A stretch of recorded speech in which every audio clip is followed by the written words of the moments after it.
Good morning. If you're watching online, we'll start momentarily. So thanks for joining us.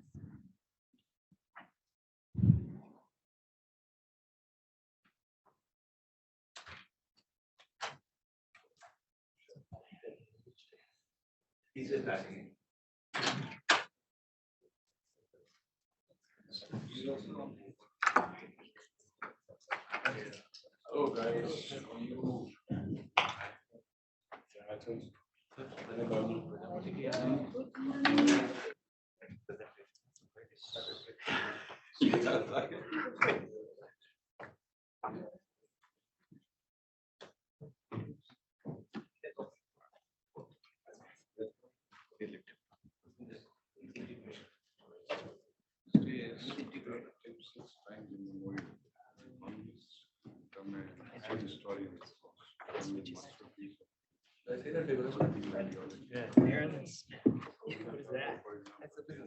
Oh, cool. Oh, Smith. Oh, that's awesome. At Maryland.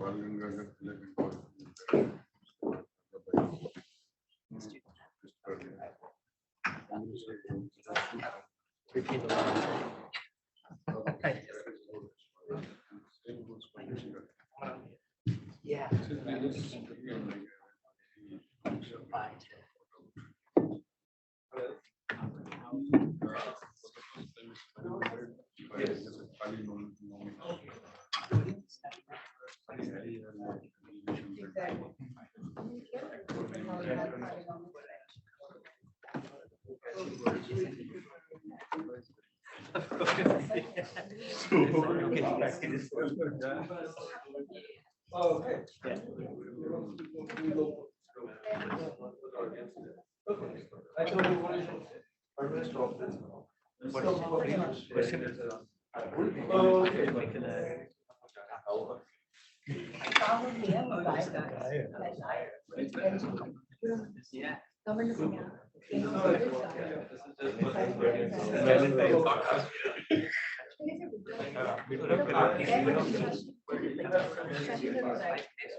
There was a Yeah, Dr. Gupta, this is Akshay. Can you hear me? hello. Can you hear me?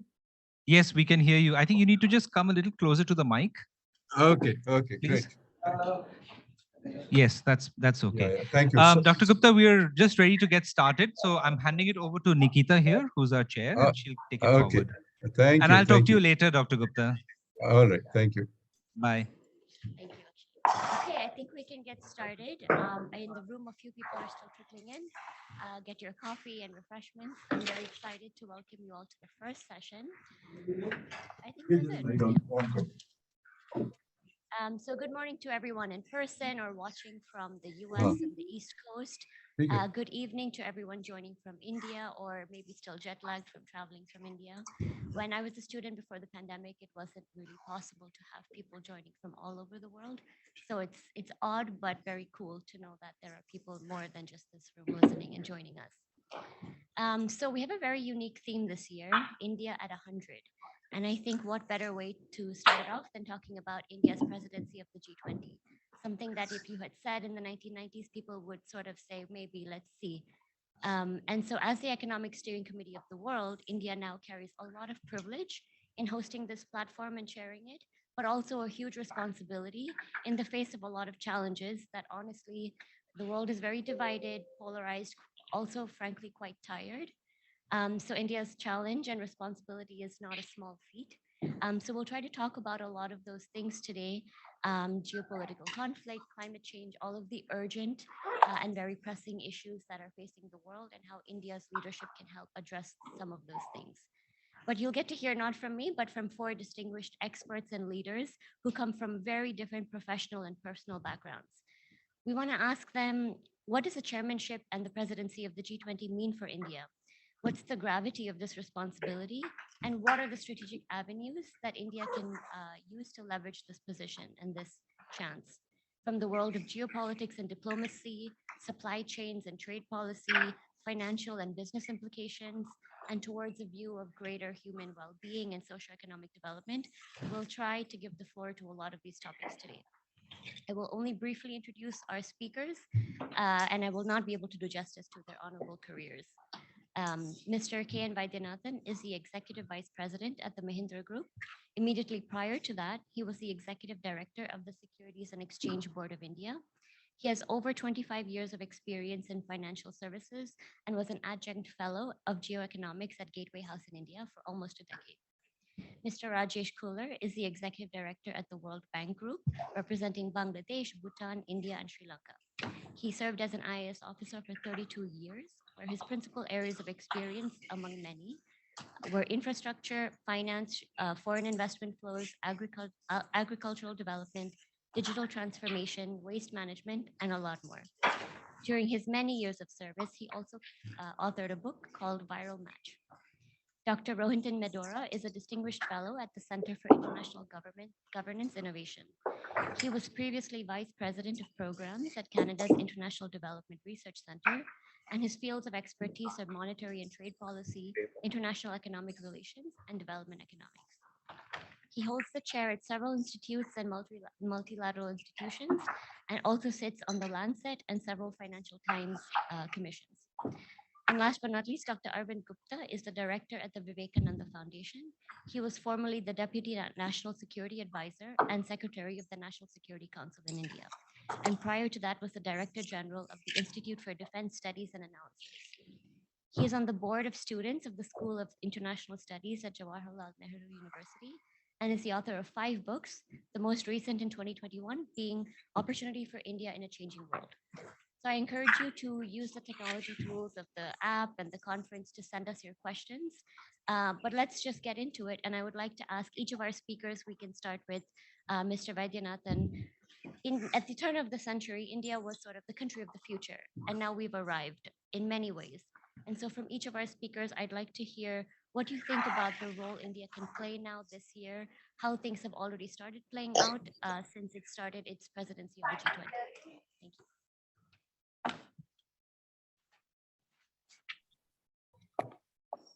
Am I audible? Thank you. First and foremost, thank you for having me participate in this conference. A lot of deja vu because it's been through the COVID period, these kind of events have been a bit of a rarity. So it's nice to come back here. And some familiar faces like Rohinton, greetings, good morning to you. The question you asked as to what does it mean? I'm going to just step back a bit to give some context. G20 was born out of a crisis, the triple crisis, I would say, of the Southeast Asian economies, Russia, and LTCM. This affected the financial market certainly worldwide, but the effect on economies was felt only in Southeast Asia. The twin doctors, IMF and World Bank, in their analysis said that these countries have generated a lot of export surplus, which they took back and invested in bubble economies in their own country, and that was the genesis of the problem. People were suggesting that if the monies were left, export earnings were left as dollars, it would have been good.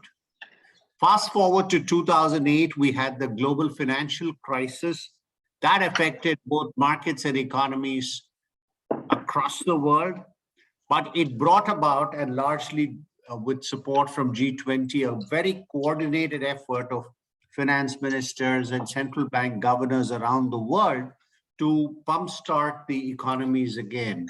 You possibly saw the greatest liquidity infusion across the world there. The twin doctors again said that this was caused by all these export earnings being retained in the United States, which created excess liquidity. Fast forward with India is taking over the presidency on the back of another crisis.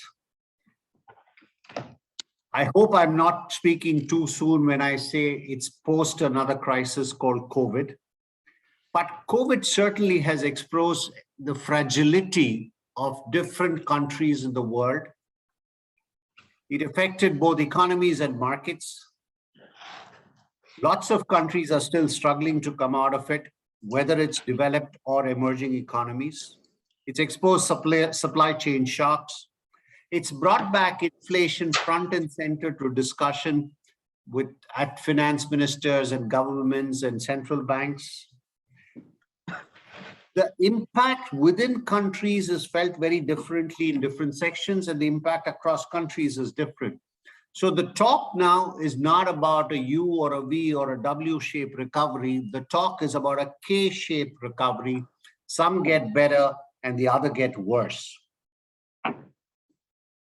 With India taking over the G20 presidency, I believe the first initiative is to revisit the focus area. G20 was set up and the theme has hitherto been sustainable growth. I would encourage that India make it a slightly broader base to reflect sustainable and inclusive growth. Much like financial markets, in financial markets, you learn the distinction between profit and loss and balance sheet. The latter, balance sheet, is the one that reflects resilience and is the engine to grow. Similarly, rate of growth is important, but as important is the standard deviation of growth across different segments of the country. Hence, inclusive is a term that I would add to the theme of G20. Not to forget sustainability. On sustainability, we now have far better matrices to calculate cost of natural capital. And I think we should bring that as a standard now. More importantly, because scarce resources are limited to a few countries. And some of these are operated with real and artificial barriers. Some countries are beholden to other countries in the offering of resources. So it is important that we calculate cost of natural capital at input and output and across the entire global supply chain. The third part, while India is a far bigger economic engine, Nikita, you referred to it in your start, it is still a facer of rules. Whether it's Basel, whether it's Financial Stability Board, whether it's FATF, whether it's AML, PMLA regulations, whether it's regulation of globally benchmark indices like LIBOR, India is a facer of rules and Bretton Woods remain unchallenged. National priorities like SME and infrastructure do not get the kind of weightage amongst credit rating, global credit rating agencies. So therefore, it is important that we find alternatives, and maybe that's why the former governor of Reserve Bank of India, Raghuram Rajan, mused once that we need to reinvent Bretton Woods with different rules of the game, because the importance of spillover effect of monetary policies is not quite understood as much today. So to conclude, I would say India during its G20 presidency could bring into the agenda for deeper discussions and come up with a common level of understanding. One, on regulatory architecture that dictates international finance. Can we have common principles there? Two, common standards for trade and services. Goods are a little more evolved. Yes, there are some constraints and there are some inherent vulnerabilities there, but services needs to move a lot more forward in bilateral and multilateral and plurilateral agreements. And then bring a balance between regional and global formations, however the cartel is looked at. Essentially, India could bring back regulatory diplomacy front and center. Yes, it would test its own statecraft, but in the post-global financial crisis world, I think India has built a lot of credibility through its frontline regulatory bodies like the RBI, like SEBI, and has demonstrated to the world its ability to balance growth and manage growth in a way responsibly and address imperfections in the economy. So I would say that this is a good tailwind to carry into G20 presidency. these are some of my opening thoughts, Nikita. Back to you. Thank you so much. I think I will ask Mr. Medhora to go next because I think you gave us a really good starting point of what does this mean for inequality and inclusive growth within and across nations. And maybe Mr. Medhora, you can continue and take us from there. Sure. Well, Nikita, thank you. And colleagues, thank you for having me. And it's good to be with you. Actually, Vaidi has set the stage well for the kinds of things I might say as an opener, which is that the G20 was born in effectively global financial crises. First, the one, as he said, in 1997 in Russia and Asia, which through contagion could have become global, and then the one in 2008, which was practically global. And it taught us two things. One, that globalization means good things travel fast, but so do bad things. And second, that we needed countries beyond the G7, not just to be part of the problem, but to be part of the solution. And so the G20 is a self-appointed group of essentially global economic stewards. In its early days, many of us would argue that it worked well. It certainly worked well in addressing some of the issues raised by the two crises in 97 and 08. I've often said that we don't give the G20 enough credit in crises avoided, because you don't know what the counterfactual is. But I think avoiding a trade war in 2007-8 is a big G20 win, which it doesn't get enough credit for because there's no evidence of it not having happened, so to speak. This time it's different. We now face crises in which countries don't see themselves as being in it together. They have often fundamentally zero-sum interests in what's going on. And it's also the case that once you go beyond economic and financial issues on which technicians can get together and come up with solutions, life gets tricky. I have in mind both the COVID crises and the Ukraine situation, in which the G20s may be a self-appointed steward of globalization, but it isn't clear, and it hasn't been clear for some time, that once a crisis is over, that the G20 can maintain the momentum of unity and good governance, which led to its creation. And so the G20 has been in drift for some time. Along come two very big tests, COVID and Ukraine, on which, so far at least, we haven't seen much. In fact, there is no one in charge.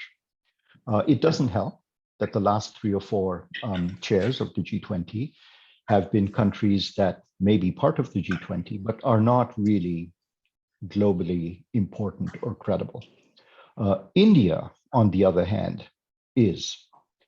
It has an opportunity to show that in an era in which there may be one or more other Cold Wars brewing, and in which the US and China and Russia and the EU don't see themselves on the same page, it can act as a bridge. Whether that happens or not depends on many things. By the way, the chair of the G20 doesn't have as much power as we think it does. A lot of the work of the G20 happens in working groups that straddle years, which is exactly as it should be. A lot of the G20 summits are buffeted by events and by bilateral meetings and so on. So let's not give too much importance to what a president can do and sort of promise to over-deliver when in fact the president is effectively a host and coordinator of an agenda. But the agenda gets changed a lot as well. The final point I'd make about this all is that when we see the Indian priorities, which may bounce around, as I said, but when we see them, they're exactly what I would expect a country that now wants to say it has emerged on the world stage would want to do. Green growth and technological exchange, very important. By the way, Vaidi, the growth item is listed as no less as inclusive, accelerated, and resilient. So it's got all the good things we want in growth. Achieving SDGs, digital infrastructure on which I have views which we might come to later, multilateralism for the 21st century, and women development. So I think it's a very statesman-like, superpower-like agenda. The trick is to get other people to buy in, it's an opportunity. It's not a challenge, but we haven't seen the end results yet. And frankly, the odds of it all happening speak against it all happening, but at least this is a start. And if India can breathe life back into the G20, then that would be an achievement in and of itself. I'll stop there. Thank you so much, Mr. Medhora. I think you have also opened it very well for Mr. Khullar to talk about. He sort of had the view of what's happening in India and how has India come to be the leader that it is, to be able to take on that responsibility. It came at the right time, but also from a multilateral international perspective, how are the global urgencies around green growth and technological change? How are these all going to play out? So maybe Mr. Khullar, you can talk to us about your views.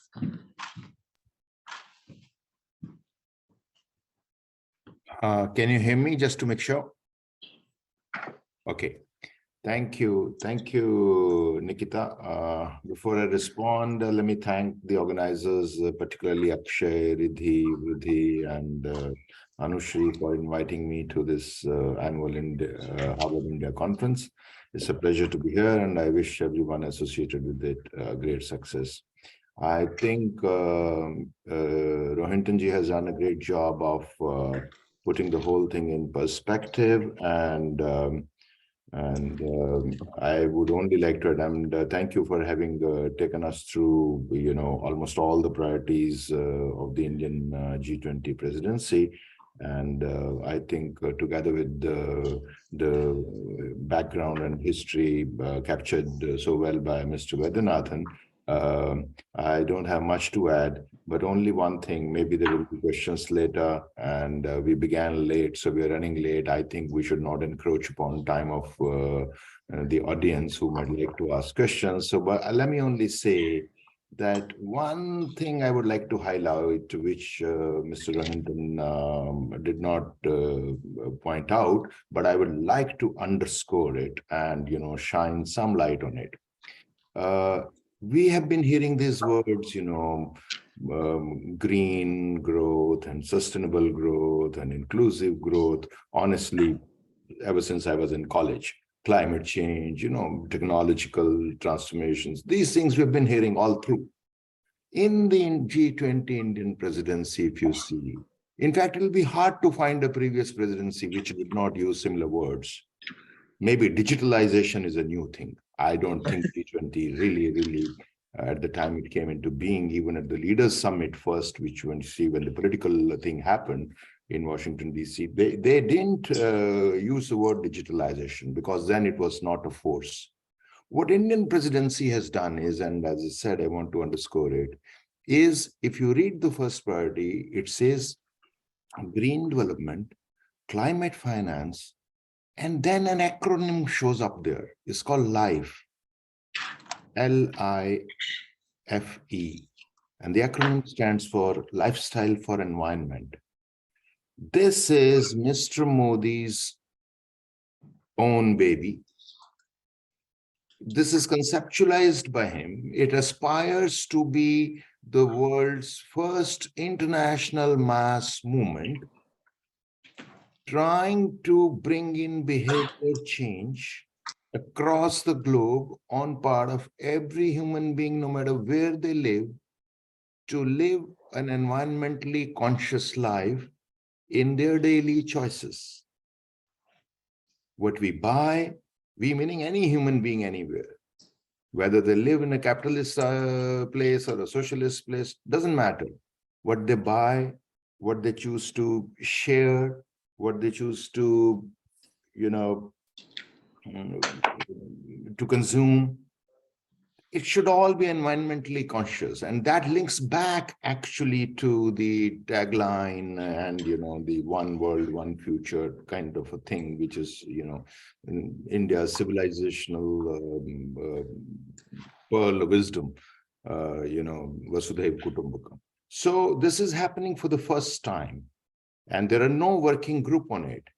And it is the intention of Indian presidency to make sure that this theme does not remain on billboards and banners and websites. This one earth, one family, one future thing Indian presidency wants this to be advanced in all work streams of both the Sherpa track and the finance track, the ongoing ones, the legacy ones, and the new ones, and to build consensus around this. Should I say, this is first time behavioral economics is going to enter the international political scene. You know, the twin doctors, I think Mr. Vaidyanathan, when he was using that phrase second time, he gave it away that he doesn't like them. And this is one shortcoming of the twin doctors. They are all macroeconomists and they are very smart Ivy League microeconomists, most of them, but they do not really give, you know, even great. There has been a WDR, a World Development Report of 2015, but that was about it. But a much greater focus on behavioral economics in wanting the human economic actor to, you know, to be able to use his irrationality to come at good decision making. So I think that will be a lasting contribution of this presidency. Anyway, back to you, since I don't want to encroach upon the time. Thank you. Back to you. Well, thank you. That means a lot, especially from your seat at the World Bank, to be also internally critical. But I would also like to give the mic and the floor to Mr. Gupta to take us through his perspective of where you see what's maybe old and what's new, what's different about this G20. I think your mic is not on. Thank you. Good morning to co-panelists and all the audience. And a big thank you to Akshay for inviting me to this very important conference on a very important and contemporary subject. Now, the earlier speakers have very nicely brought out the context in which India's G20 presidency is panning out. So I don't want to repeat that. I would just like to focus on a couple of points. One is that today, if you look at the world, we are facing several crises simultaneously. COVID and Russia-Ukraine war, I think these are ongoing crises. We have to deal with them. But we are also seeing perhaps a emergence of a new order, which is marked by the return of great power rivalries. And when Bali Declaration was being negotiated, a few days before that, there was no guarantee that a leader's declaration would actually come out because of the Russia-Ukraine war. And in fact, out of all the declarations that you see over the last several years, this one, Bali, was unique because it had in it a reference to Russia-Ukraine war. And there were these two, the Russia is a part of G20. And they had to get around and make sure that somehow a consensus would be achieved. It could have fallen apart. So they found a way of doing it by referring to UN resolution, etc., and also by referring to different countries had different perspectives, etc. I think Prime Minister Modi's now well-known appreciation of the current situation, that this should not be an era of wars, that I think found a mention. So as we go forward in September, and we're seeing how the war is actually going nowhere, and there is no immediate sign of it, any resolution of these problems. In fact, probably it might become worse. So how will India navigate or steer G20 to a successful conclusion because of the geopolitics that we are seeing is, I think, going to be one big issue. The second part is a second important point about the current geopolitical environment or current environment in the world is the almost complete dysfunctionality of the multilateralism or multilateral system or more specifically the UN institutions. So today we are facing a crisis in global governance in any number of areas. And that is showing in so many ways. And I think if you look at the Bali Declaration, and particularly the paragraphs relating to the Sherpa track, you find that many of these issues are mentioned, but there are hardly any solutions that are mentioned. So I think that is going to be another challenge for India. But what has India done so far? And I think that gives a clue. And Mr. Khullar spoke about Vasudev Kutumbakam, and I think we should spend a little time on this. India has been very bold in identifying the overarching theme as Vasudev Kutumbakam. Firstly, because hardly anybody knows or knew what Vasudev Kutumbakam is, because it's a Sanskrit phrase. It is coming from an ancient verse in one of the ancient Upanishads called Maha Upanishad, which probably dates back to maybe 2000 years. And here there is a verse which says that it is the narrow-minded who think that the world is not a family. And world is not Vasudev Kutumbakam. Vasudev means the earth and Kutumbakam means the family. So the approach that India has taken of inclusivity and trying to refer to world as one family, and which means one future, I think that's a very bold theme. And India is dipping into its rich cultural past and heritage to come with an idea which is not new. Many people have talked about it, but I think at this point of time, when the world is fragmented and there's so many issues, so it is emphasizing the importance of inclusivity in diversity. So Vasudev Kutumbakam is a very strong theme. It resonates very strongly in Indian ethos and culture, and certainly with Prime Minister Modi.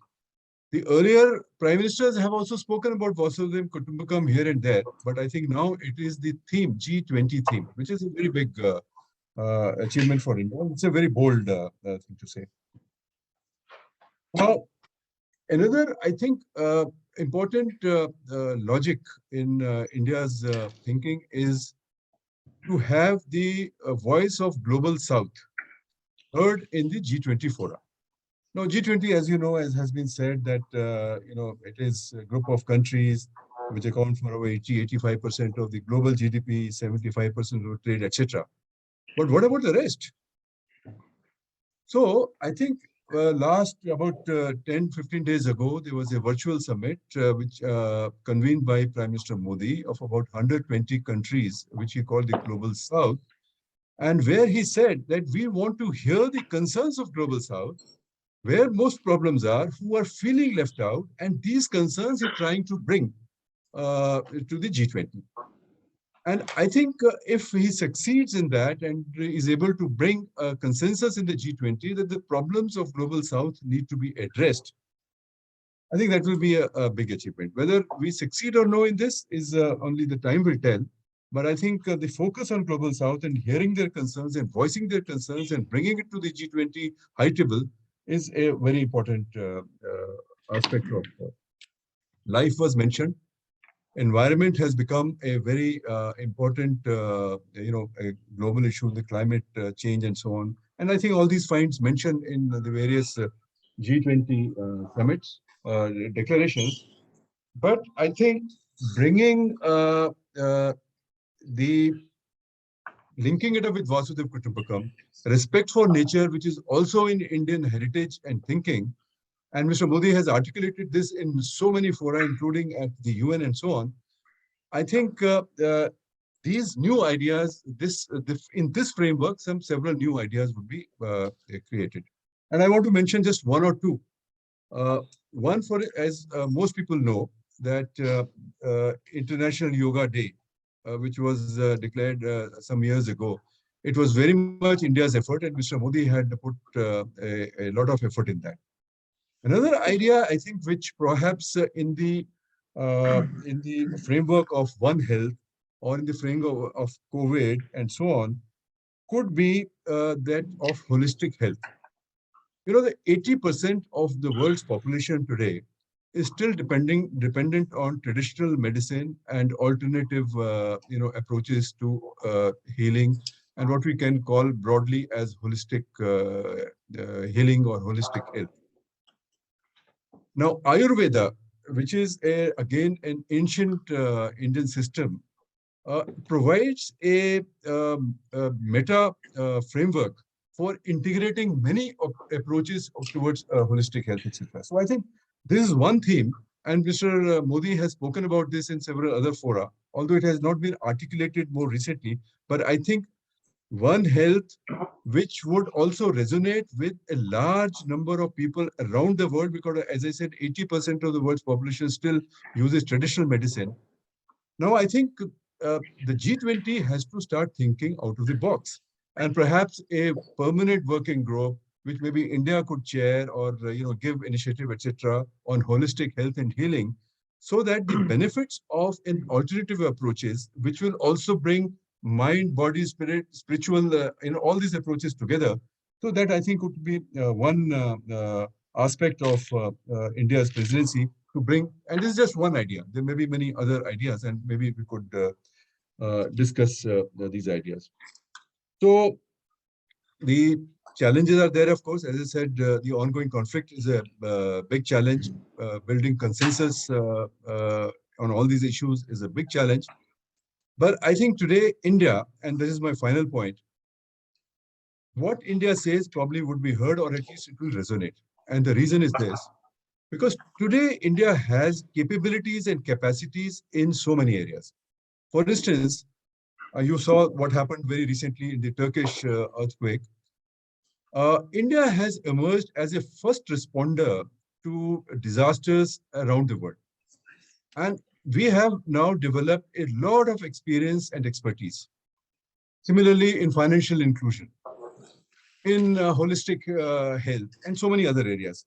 So I think today when India brings and talks about these issues, it also has the capacity and capability to lead the initiatives. And I do hope that in the forthcoming G20, some new initiatives are announced, in which not only India's experience would play an important role, but also in which the concerns of the global South would also be articulated, and the G20 will become more holistic and just go beyond the issues which have generally dominated and which have been raised by the developed countries. So thank you very much. Thank you so much, Mr. Gupta, and to all of our speakers. I think what I'm hearing is this sense that there's a lot of discontent over the ways that maybe the global north has had a lot of the voice for the past few decades, a lot of the discontent over the traditional models of capitalism. And this could be a moment that could serve as an antidote, where India becomes maybe a maker of rules to actually think about inclusivity, to give the platform to people who have been the recipients of development work, but not the key drivers, and to recenter the dialogue about behavioral economics.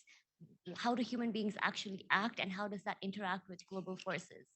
But I think to talk about something tangible, I wanted to ask a question to Mr. Vaidyanathan and to Mr. Medhora, because of the mention of digital transformation.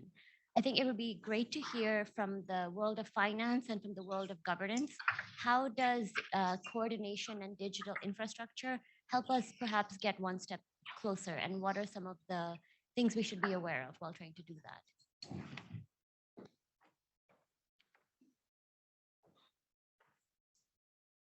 Do you want to go first, Vaidi? Go ahead, sir. I'll come after you. I think, Nikita, that it's important to have overarching ambition that goes beyond a single year and beyond a single country. And that's why I appreciated the comments that both Arvind and Rajesh made, but especially Arvind, on that overarching theme of a 2,000-year-old definition of globalization in some ways, and that we're all in it together. If that persists, and if future chairs and the G20 buy into it, it would be a significant achievement in the way we think about the world. Would I bet on it? A little money, but not a lot. Again, let's remember that before you think it's all begun, it will be Brazil's turn, and there'll be something else that comes up that captures our attention and so on. So again, let's not put too much importance on what a single country can do in 12 years. But what you point out in your question is something worth thinking about. And for this reason, and I've sort of written about this, so some of you would know, we currently have data blocks globally, right? You've got the GDPR-centered EU block, you have the state-centric China block, and you have the firm-centric US block.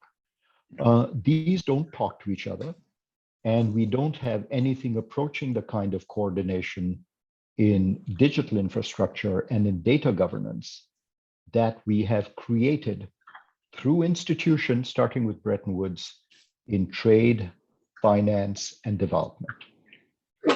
One way to think about this is to say, just as the G20 created the Financial Stability Board, which is the way in which we're now coordinating global financial system resilience after 2008, might we think about something we might call a digital stability board, a globally coordinating mechanism that brings norms to data, that shares best practice, that actually names and shames bad actors. And India is well positioned to do this because it speaks to 2 or 3 of its G20 priorities. Also, the Indian stack, which doesn't get as much credit as it should, is a very good bridge between the sort of balkanization that we're seeing in data governance. When you look at Aadhaar, when you look at M-payments, when you look at financial inclusion and your health stack, and you put all of that together, what India shows is a way in which digital infrastructure can be used to bring development with both growth and inclusion. And this is an extremely appealing model to the countries that one of the other speakers mentioned that India has convened and claims to speak for, the Global South. Because it's not a kind of scary China model. It's not a scary US model. It very much builds out from the GDPR principles, but then accepts that there's a role for the state and for large players. And so I think there's lots of reasons for which one should be cautiously optimistic that the digital track, which, as Rajesh pointed out, is new to the G20, is something that India can put a bit of oomph to. And there is enough goodwill to be had and money to be made for this track to succeed.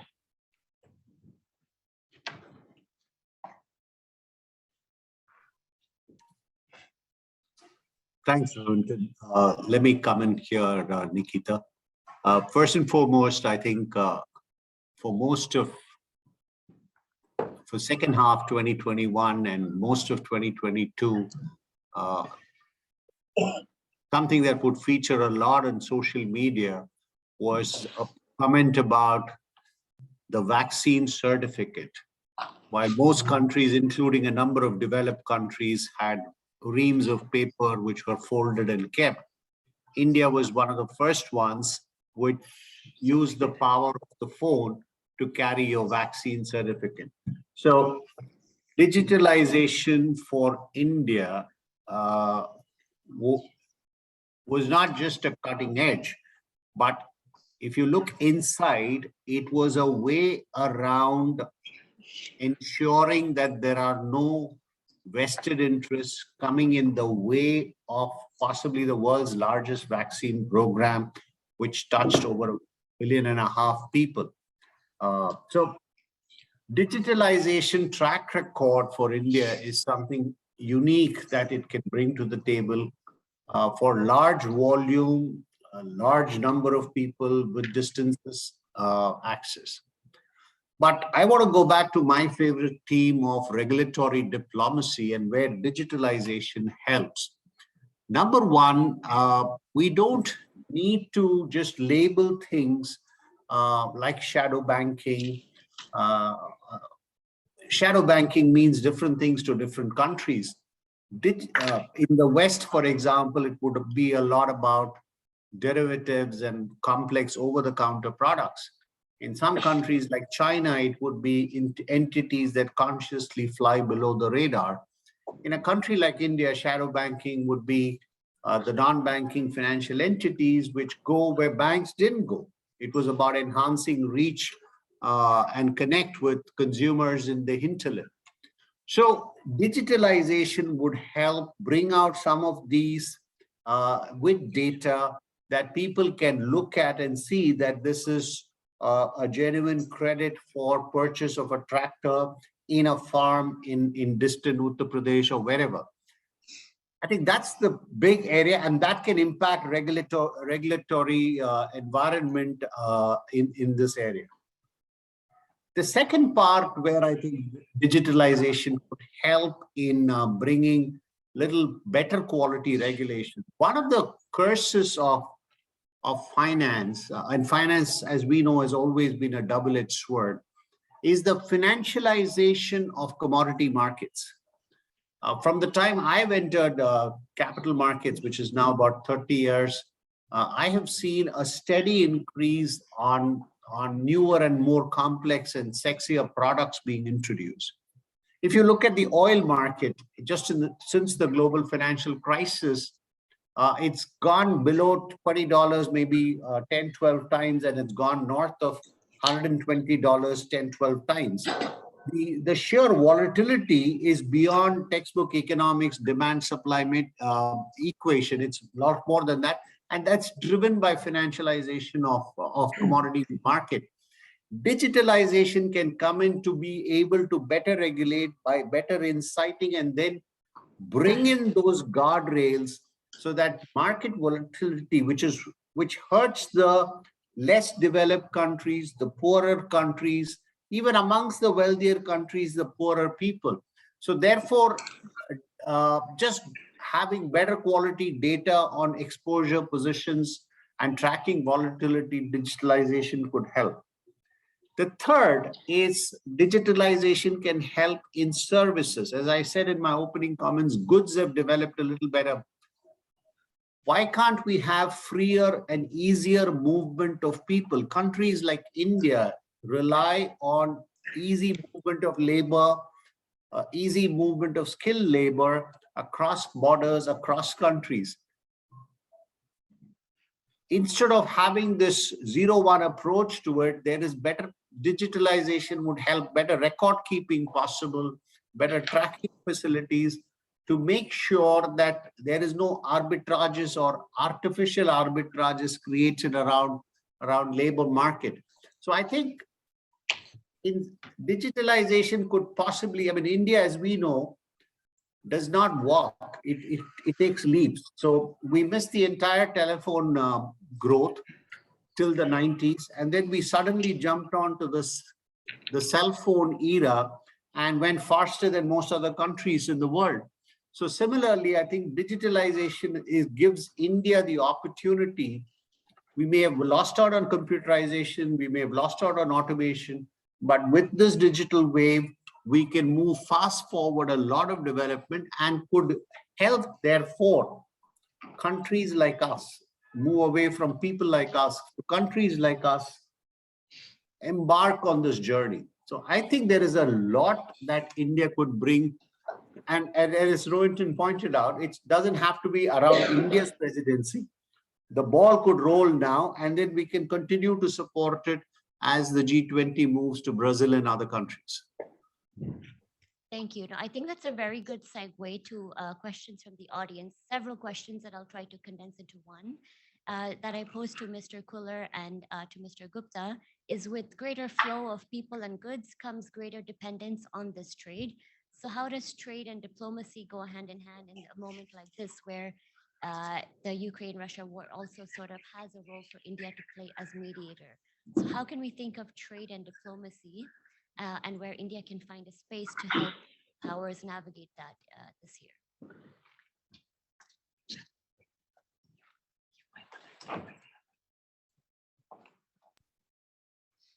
So So Nikita, if I if I heard it correctly, the question is for me and for Dr. Arvind Gupta. Yes. Okay. Yeah. So say let's step back a little, and the Homo sapiens came to rule the earth because they moved. They began moving 200,000 years ago. The national boundaries were not there then. So we must remember where we are coming from. It is in the Homo sapiens DNA to move and not get stuck at one place. Even if civilizations were flourishing, yet they moved. And they did a lot of trade. There were no ships. There were no planes. We tend to think because we were born 40, 50, 60 years ago or less, most in the audience, that, we take everything for granted. There were no apps. There was no way, an Indian monk crossing the Himalayas and getting into China or, wherever, or going over to, let's say, Indonesia, and just try to imagine the kind of boats they would have traveled through. And then a language which they don't understand, or the traders along the Silk Route. How was the trade happening? How were they valuing it? There were no central banks and no regulators, and there was no digitalization. It is in the human DNA. That's why we are called Homo sapiens, because we're the smartest ones around. My fear is, and so therefore trade and diplomacy have always gone hand in hand, because trade precedes diplomacy. Diplomacy came when sovereigns began to come in, this whole idea of national boundaries. So now how to regulate the trade and this, that, and the other. So therefore, there's no challenge there. The trade will continue and the diplomacy will learn, more and more innovation that traders bring in. I think it's a very smart audience here. And the real question for you to ponder over is just go beyond the G20 presidency, this one or the one coming 10 years from now. Think about the world which is coming up in 10 years. You will have artificial intelligence dominating. You will have artificial intelligence creating wealth. And then you will have to question the whole thing. Whose wealth is it? Unless there are legal things around it, unless we build solid laws thinking through this, the whole basis of capitalism is going to vanish. Because more and more wealth is going to get generated by the AI, and the humans will, more sovereigns will say, okay, you take a basic minimum income and there you are, and sit down and I'll take care of your health, and you will have access to whatever, entertainment and education. Just sit back. In production, in creating wealth, AI is far better.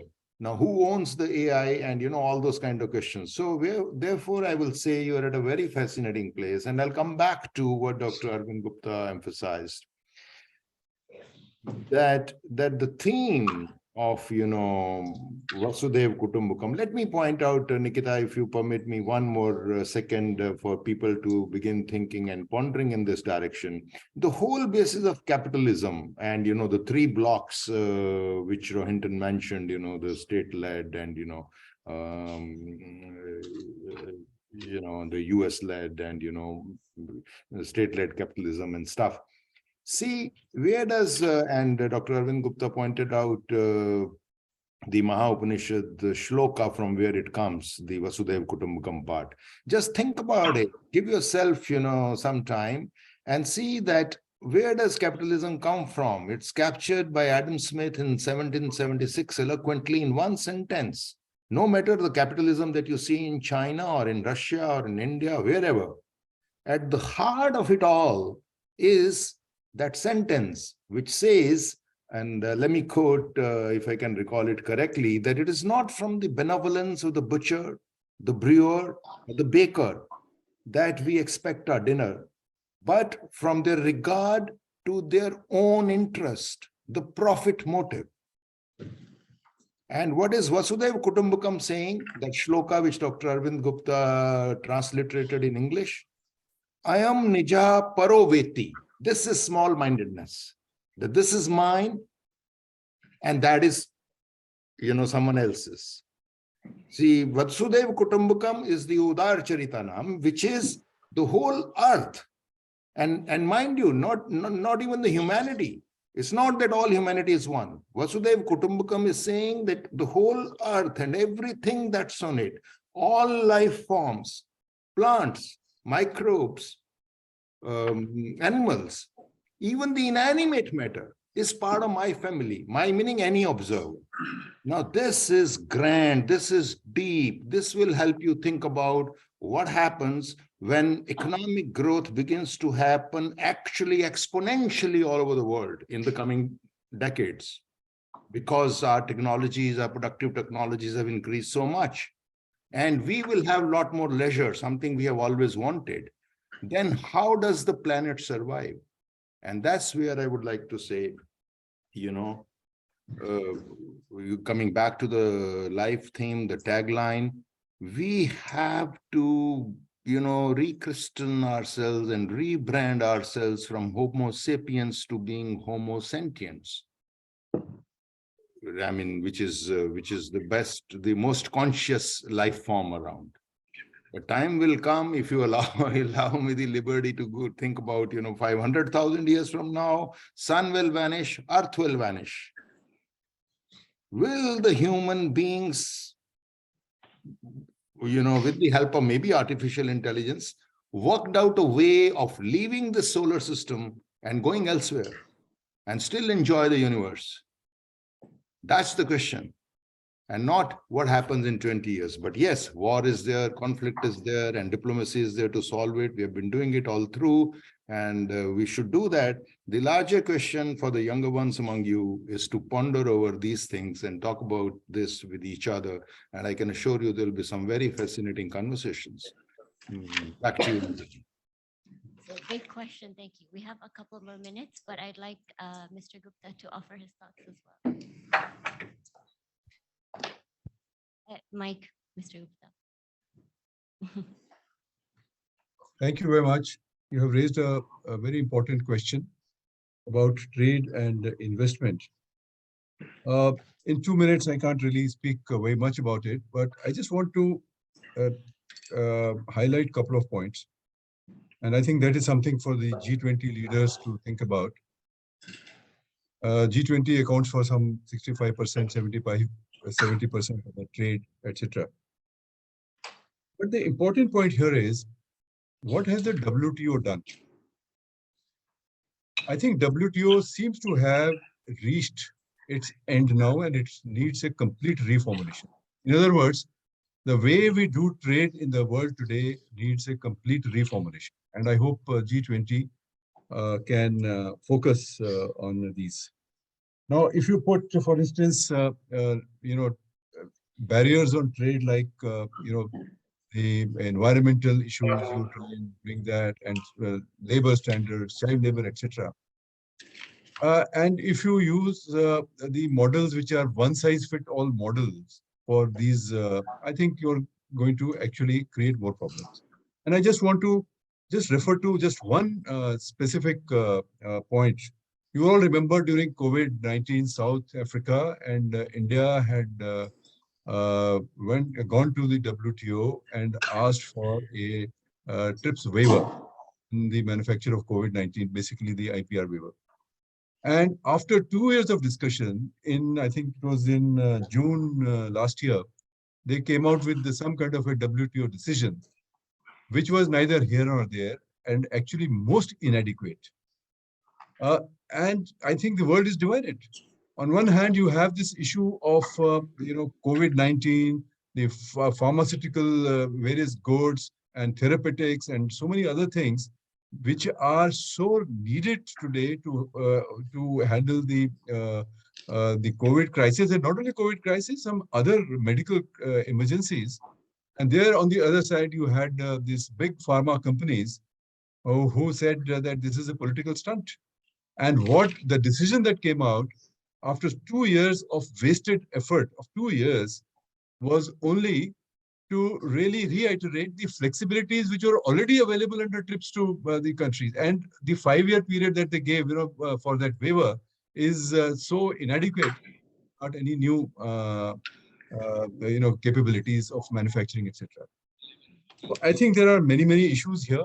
And if we do not handle these properly and in an inclusive manner, which is what Vasudev Kutumbakam, etc. is saying, and also in the spirit of caring and sharing, that is what this, big picture that we have to evolve today in this new order, which is going to be otherwise driven by conflict.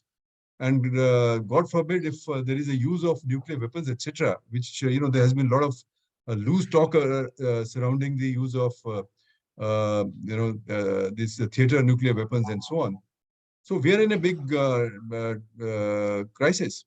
So I hope G20 does not simply talk the technicalities on these issues, but also ponders over this theme of Vasudev Kutumbaka, and which is really the theme of inclusivity, taking everyone along and bringing in some values in this international system, which is otherwise getting deeply fragmented. Thank you. Thank you so much. I think it's awkward to leave it at such a momentous part of the conversation, but I think at the very least, the full room of the audience, maybe Akshay can send a picture to you all, has a lot to take with them to other sessions. Yes, Mr. Vaidyanathan, please go ahead. Yeah, I just wanted to add to this, seek your indulgence on a weekend mood on trade and diplomacy. It used to be said thousands of years ago, when both China and India traded in Southeast Asia, the Chinese vessels went with security forces well armed, and the Indian vessel went with musicians and philosophers and artists. So I think diplomacy through soft power is coming back. Version 1 was America influence over the world with the movies and music. I think what you're now seeing is version 2, whether it's yoga, Ayurveda, there is an opportunity for India to sit and export. And I think that to me would be the carrier of diplomacy for countries like India, which have whether it's the global South, South America, South Africa, African continent, India, or other old civilizations, have so much to export on soft power to the world, that I think that could be the bridge on which we work on trade and diplomacy. Thank you. And I will add to that, it's the responsibility, I think, of people in this room to also take forward that through your education, your connections, when you leave very cold Boston, is to ask yourself the big questions of 500,000 years. It's to really aim high so that you can then get into the weeds through diplomacy and soft power. And I'm really glad that we all have the chance to convene here today. Thank you so much online, all the 4 speakers. I really value taking your Saturday evening out to join all of us. I'm going to make sure Akshay sends you that picture. But thank you all for being here so much. And I think the audience in the room, thank you also for being here today. Thank you, Vaidi, Rohinton, Dr. Gupta, and Mr. Khullar. We do have some gifts for speakers, which I'll have to give it to you when I meet you in person. This is one thing, unfortunately, we cannot send, no matter how good the trade and services have become. Something impersonal like a voucher, which I will not do. But we do have Nikita here in the room. And so we'd like to take this opportunity with you and me to. Thank you very much. Thank you also so much. Thank you. Namaskar.